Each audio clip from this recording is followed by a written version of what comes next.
ಕರ್ನಾಟಕ ರಾಜ್ಯ ಗ್ರಾಹಕರ ಸಹಕಾರ ಗ್ರಾಹಕರ ಮಂಡಳ ನಿಯಮಿತದಲ್ಲಿ ಖಾಲಿ ಇರುವಂತಹ ಹುದ್ದೆಗೆ ಒಂದು ನೇರ ನೇಮಕಾತಿ ಅಧಿಸೂಚನೆಯನ್ನು ಹೊರಡಿಸಿದ್ದಾರೆ. ಈ ಒಂದು ಅಧಿಸೂಚನೆಯ ಬಗ್ಗೆ ಸಂಪೂರ್ಣ ಮಾಹಿತಿಯನ್ನು ನಿಮಗೆ ತಿಳಿಸ್ಕೊಡ್ತೀನಿ. ವಿಡಿಯೋ ಸ್ಕಿಪ್ ಮಾಡ್ದಂಗೆ ಪೂರ್ತಿ ವಿಡಿಯೋವನ್ನು ನೋಡಿ. ವೀಕ್ಷಕರೇ, ಕರ್ನಾಟಕ ರಾಜ್ಯ ಗ್ರಾಹಕರ ಸಹಕಾರ ಗ್ರಾಹಕರ ಮಂಡಳ ನಿಯಮಿತದಲ್ಲಿ ಖಾಲಿ ಇರುವಂತಹ ಹುದ್ದೆಗೆ ಒಂದು ನೇರ ನೇಮಕಾತಿಯನ್ನು ಮಾಡ್ಕೊತೀವಿ ಅಂತೇಳಿ ಒಂದು ಅಧಿಸೂಚನೆಯನ್ನು ಹೊರಡಿಸಿದ್ದಾರೆ. ಒಟ್ಟು 34 ಹುದ್ದೆಗಳು ಖಾಲಿ ಇದ್ದಾವೆ. ಈ ಒಂದು ಹುದ್ದೆಗಳಿಗೆ ನೇಮಕಾತಿಯನ್ನು ಮಾಡ್ಕೊತೀವಿ ಅಂತೇಳಿ ಒಂದು ಅಧಿಸೂಚನೆಯನ್ನು ಹೊರಡಿಸಿದ್ದಾರೆ.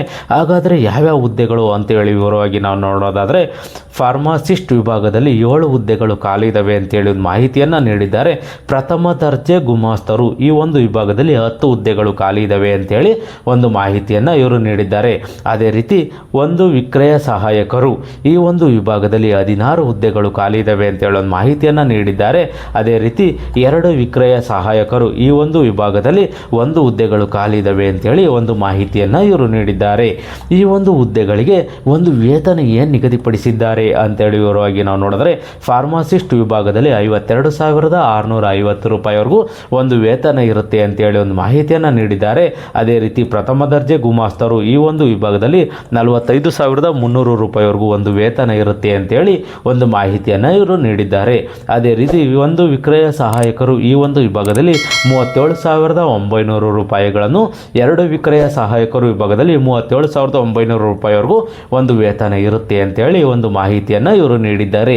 ಈ ಒಂದು ಹುದ್ದೆಗಳಿಗೆ ಅರ್ಜಿಯನ್ನು ಸಲ್ಲಿಸಲಿಕ್ಕೆ ವಿದ್ಯಾರ್ಹತೆ ಎಜುಕೇಷನ್ ಏನಾಗಿರಬೇಕು ಅಂತೇಳಿ ನಾವು ನೋಡಿದರೆ, ಫಾರ್ಮಾಸಿಸ್ಟ್ ಈ ಒಂದು ವಿಭಾಗದಲ್ಲಿ ಡಿಪ್ಲೊಮೊ ಇನ್ ಫಾರ್ಮಸಿಸ್ಟ್ ಪರೀಕ್ಷೆಯಲ್ಲಿ ಪಾಸಾಗಿರೋರು ಈ ಒಂದು ಹುದ್ದೆಗೆ ಅರ್ಜಿಯನ್ನು ಸಲ್ಲಿಸಬಹುದಾಗಿರುತ್ತದೆ. ಅದೇ ರೀತಿ ಕಂಪ್ಯೂಟರ್ ಅಪ್ಲಿಕೇಶನ್ ಜ್ಞಾನವನ್ನು ಹೊಂದಿರುವವರು ಈ ಒಂದು ಹುದ್ದೆಗೆ ಅರ್ಜಿಯನ್ನು ಸಲ್ಲಿಸಬಹುದು. ಕನ್ನಡವನ್ನು ಓದುವ ಸಾಮರ್ಥ್ಯದ ಜೊತೆಗೆ ಕನ್ನಡ ಜ್ಞಾನ, ಬರೆಯುವಿಕೆ, ಕನ್ನಡವನ್ನು ಸ್ಪಷ್ಟವಾಗಿ ಮಾತನಾಡಬೇಕು ಮತ್ತು ಅರ್ಥ ಮಾಡಿಕೊಳ್ಳುವವರು ಈ ಒಂದು ಹುದ್ದೆಗೆ ಅರ್ಜಿಯನ್ನು ಸಲ್ಲಿಸಬಹುದಾಗಿರುತ್ತದೆ. ಅದೇ ರೀತಿ ಪ್ರಥಮ ದರ್ಜೆ ಗುಮಾಸ್ತರು ಈ ಒಂದು ವಿಭಾಗದಲ್ಲಿ ಪದವಿಯನ್ನು ಪಡೆದಿರೋರು ಅರ್ಜಿಯನ್ನು ಸಲ್ಲಿಸಬಹುದಾಗಿರುತ್ತದೆ. ಅದೇ ರೀತಿ ವಿಕ್ರಯ ಸಹಾಯಕರು ಈ ಒಂದು ವಿಭಾಗದಲ್ಲಿ PUC ಪಾಸ್ ಆಗಿರೋರು ಅರ್ಜಿಯನ್ನು ಸಲ್ಲಿಸಬಹುದಾಗಿರುತ್ತದೆ. ಅದೇ ರೀತಿ ಈ ಒಂದು ಹುದ್ದೆಗಳಿಗೆ ಒಂದು ವಯೋಮಿತಿ ಏನಿರುತ್ತೆ ಅರ್ಜಿ ಸಲ್ಲಿಸಲಿಕ್ಕೆ ಅಂತೇಳಿ ನಾವು ನೋಡೋದಾದರೆ, ಸಾಮಾನ್ಯ ವರ್ಗದ ಅಭ್ಯರ್ಥಿಗಳಿಗೆ 35 ವರ್ಷಗಳು ಪ್ಲಸ್ 3 ವರ್ಷ ವಯೋಮಿತಿ ಸಡಿಲಿಕೆ ಸೇರಿ 38 ವರ್ಷದೊಳಗಡೆ ಇರೋರು ಅರ್ಜಿಯನ್ನು ಸಲ್ಲಿಸಬಹುದಾಗಿರುತ್ತದೆ. ಅದೇ ರೀತಿ ಪ್ರವರ್ಗ 2A 2B ಪ್ರವರ್ಗ 3A 3B ಈ ಒಂದು ಅಭ್ಯರ್ಥಿಗಳು 38 ಪ್ಲಸ್ 3 41 ವರ್ಷದೊಳಗಡೆ ಇರೋರು ಅರ್ಜಿಯನ್ನು ಸಲ್ಲಿಸಬಹುದಾಗಿರುತ್ತದೆ. ಪರಿಷ್ಠ ಜಾತಿ ಪರಿಷ್ಠ ಪ್ರವರ್ಗ A, ಪರಿಷ್ಠ ಜಾತಿ ಪ್ರವರ್ಗ B, ಪರಿಷ್ಠ ಜಾತಿ ಪ್ರವರ್ಗ C, ಪರಿಷ್ಠ ಪಂಗಡ ಪ್ರವರ್ಗ 1 ಸೇರಿದ ಅಭ್ಯರ್ಥಿಗಳು 40 ಪ್ಲಸ್ 3 43 ವರ್ಷದೊಳಗಡೆ ಇರೋರು ಅರ್ಜಿಯನ್ನು ಸಲ್ಲಿಸಬಹುದಾಗಿರುತ್ತದೆ. ಅದೇ ರೀತಿ ಈ ಒಂದು ಹುದ್ದೆಗಳಿಗೆ ವಿಕಲಚೇತನರಿಗೆ 10 ವರ್ಷಗಳ ವಯೋಮಿತಿ ಸಡಿಲಿಕೆಯನ್ನು ನೀಡಿದ್ದಾರೆ. ವಿಧವೆಯರಿಗೆ 10 ವರ್ಷಗಳ ವಯೋಮಿತಿ ಸಡಿಲಿಕೆ ನೀಡಿದ್ದಾರೆ. ಮಾಜಿ ಸೈನಿಕರಿಗೆ ಮಿಲಿಟರಿಯಲ್ಲಿ ಸೇವೆ ಸಲ್ಲಿಸಿದ ಅವಧಿಯವರೆಗೂ ಒಂದು ವಯೋಮಿತಿ ಸಡಿಲಿಕೆಯನ್ನು ಇವರು ನೀಡಿದ್ದಾರೆ.